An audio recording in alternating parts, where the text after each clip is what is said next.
Okay guys, thank you for tuning in. Today's video is going to be on removing the carburetor on a xv250. This will not be the video on jetting it, but we picked this jet kit up and he is built to specifications for a bike. Now, right here, exhaust modification. We are doing an airbox modification. So that jet kit should take care of our lean mixture. But in order to install the jet kit, we need to remove the carburetor. And there ain't much videos on removing the carburetor, so that's why we are doing this video here today. So stay tuned, enjoy, and let's take off a carburetor. So I'm going to make this as detailed as possible as I can for you guys, if you're at home trying to follow on to the video. But you got seat bolts in this seat, one here, and one on this side. My bolts is done tuck out, so we can just pick up on the seat. Here's our seat. Now you can set your seat to the side. If you got a nice seat, don't do that. I don't care about that seat.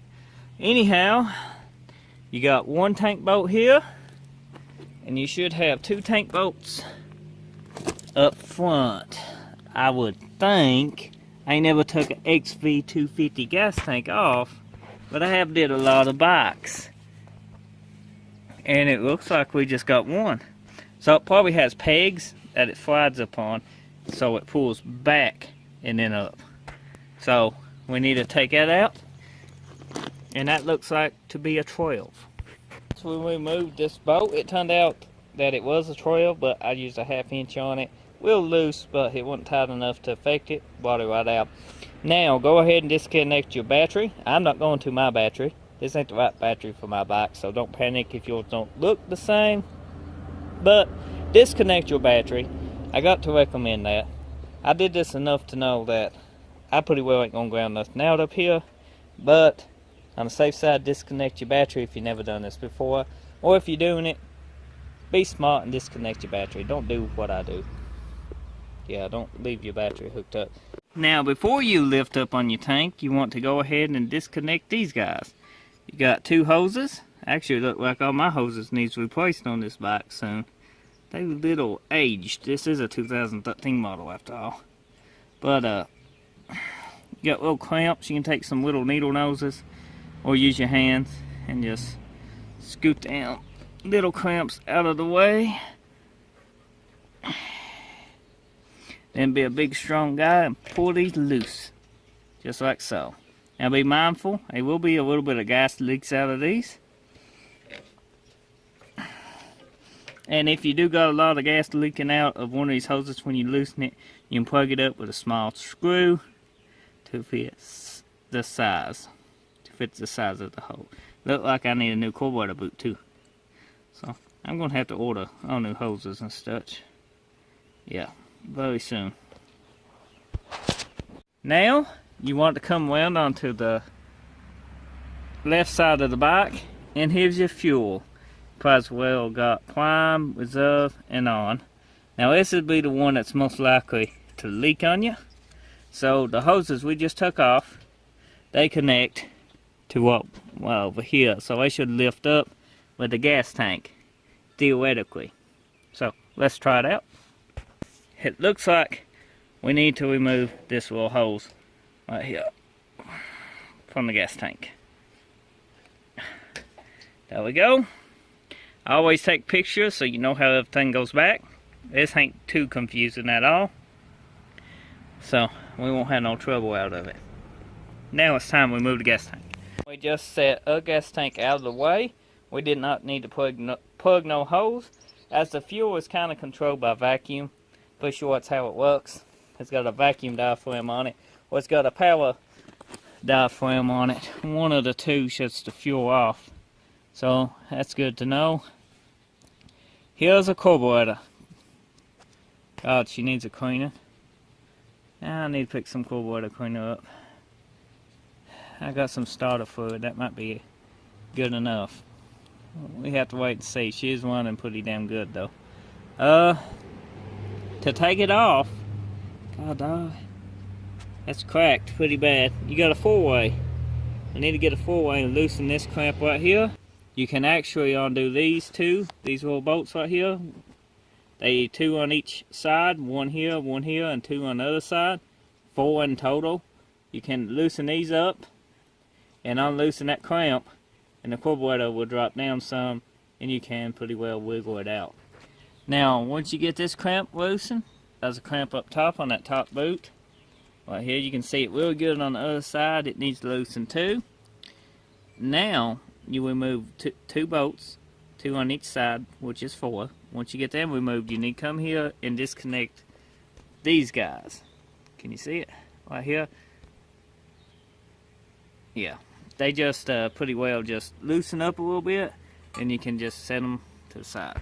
Once you loosen these 2 top nuts here, that gives you a little bit, see where the carb is kind of centered, you can loosen them up easier.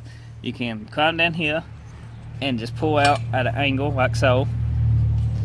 And now you can pretty well just get these guys out of the little honey pot, which it takes both hands for me to do it. We got us loose now. Now, don't get these mixed up, because it can actually affect your throttle. As you can see, I just took my knife and just put a little nib on this. Nobody ever see it, but this is the front.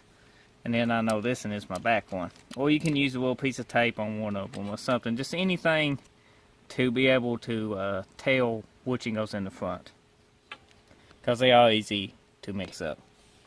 Now once you get that, your carburetor, it's got one more vacuum line on it, and it's right there. You can go around on the other side and actually remove that.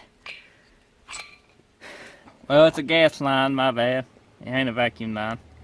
Anyhow, we got that took care of.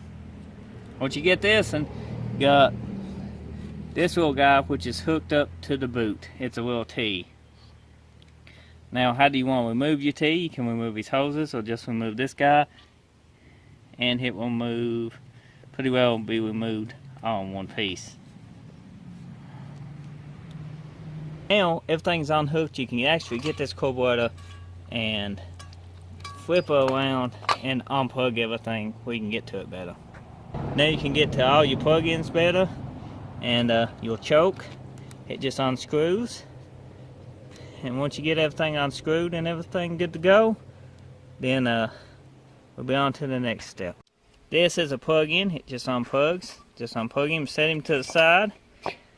Now, these is actually to length. I don't know if you can tell it. Short one goes to the top, and this plug-in right here is actually shorter, goes underneath that little plug-in. So you can't get them mixed up. Well, you can, but hopefully this video will help you guys if you get confused on that, because they actually quite simple to keep up with. That section is. Now you need to undo your choke. Your choke just screws out this little guy, so break him loose with a wrench or a pair of pliers. I do got a little oil right here, guys, a little dirt. That is actually from the air filter on this bike. Look, I don't know if you can see up in it.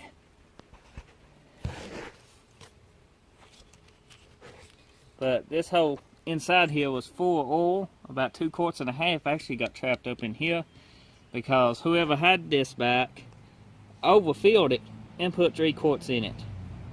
Yeah, terrible mess. I'm glad I caught it in time. It could have did more damage than good. But all in all, I think it turned out pretty good. May have a little bit of oil and stuff in the carburetor still, but the main problem is I actually put these pipes and stuff on this bike, and I think it made it extremely lean. And it ain't helping that boot is in this shape. I'm going to take it in the house and check it for tears. But I hope you enjoyed this section of the bike on how to remove your breather intake and your carburetor. Now, if you enjoy my video, drop me a like. If this video was helpful, drop me a like. Let me know in the comment section what you're doing to your bike, and what you're building. This one we already shortened the front fender, and we made these pipes.